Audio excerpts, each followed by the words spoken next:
এই দেখো ভাত হয়ে গেছে। আর এই দেখো আমার একটা তরকারি বানাচ্ছি চিনি চম্পা মাছের।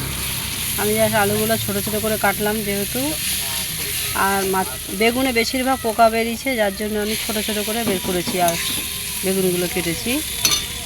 আর মাছগুলো দেখাচ্ছি তোমাদেরকে, দেখো এই দেখো, এগুলোকে বলা হয় কী মাছ, চম্পা মাছ, চিনি চম্পা মাছ।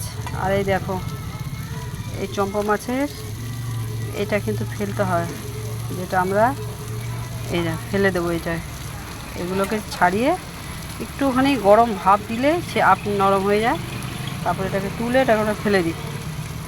এটাকে বলা হয় চিনি চম্পা মাছ। এই মাছগুলো খুব মিষ্টি, খুব স্বাদ খেতে। তো বন্ধুরা, তোমরা এরকম মাছ খেয়েছো? তো আমরা তো এগুলো প্রায় খাই, আমাদের এখানে এই মাছটাই বেশ ভালোই লাগে, মোটামুটি অনেকেই খায়, আমরাও খাই। কেটে পরিষ্কার করেছি, কিন্তু মাছটা ভাজার পরে এই চামড়াটা ফেলতে হয়, তাহলে ফেলা যায় না, অনেক শক্ত। আর আমি কাটতে পারিও না, এটা একমাত্র মাছওয়ালারাই কেটে দেয়। এই দেখো আর একটা মাছ আছে এখনও। এই দেখো গোটা মাছটা ভেজেছি, দেখো বন্ধুরা দেখে নাও, গোটা মাছটা ভেজেছি, শুধু চামড়াটাকে তুলে আস্তে করে ফেলে দেবো, মাছটা ভাঙবে না, কিচ্ছু হবে না। এই দেখো, এটা আমরা খাই না, এটা ফেলে দিতে হয়, এটা বটি দিয়ে কাটা যায় না, এটা অনেক শক্ত, যার জন্য ফেলে দিই।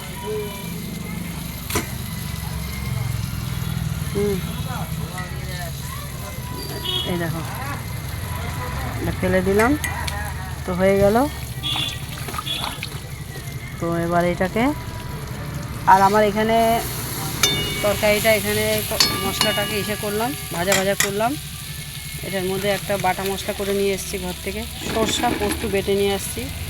তো আমি একটু পোস্ত বাটাটা, সরষা বাটাটা অল্প করে দেবো, বেশি দেবো না, গরমের সময় যেহেতু। বুঝলে বন্ধুরা, এটাকে হালকা দিয়ে নাড়াচাড়া করবো।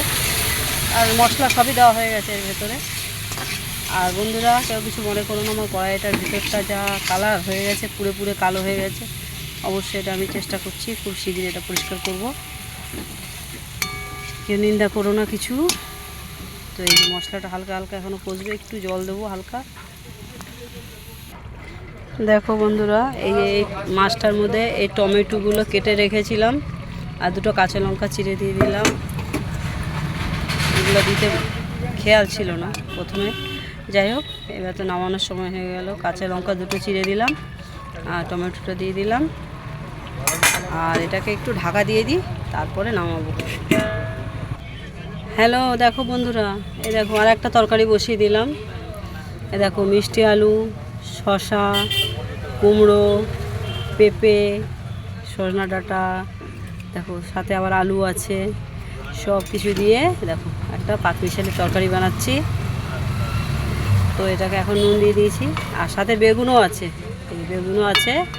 তো এটা নুন দিয়ে দিলাম, এটা একটু ঢাকা দিয়ে রাখি, একটু নরম হোক। হ্যালো বন্ধুরা, এই দেখো আমার তরকারি হয়ে গেল। দেখো হালকা অল্প একটু চিনি দিলাম, যাতে নুন মিষ্টিটা একদম ঠিকঠাক হয়।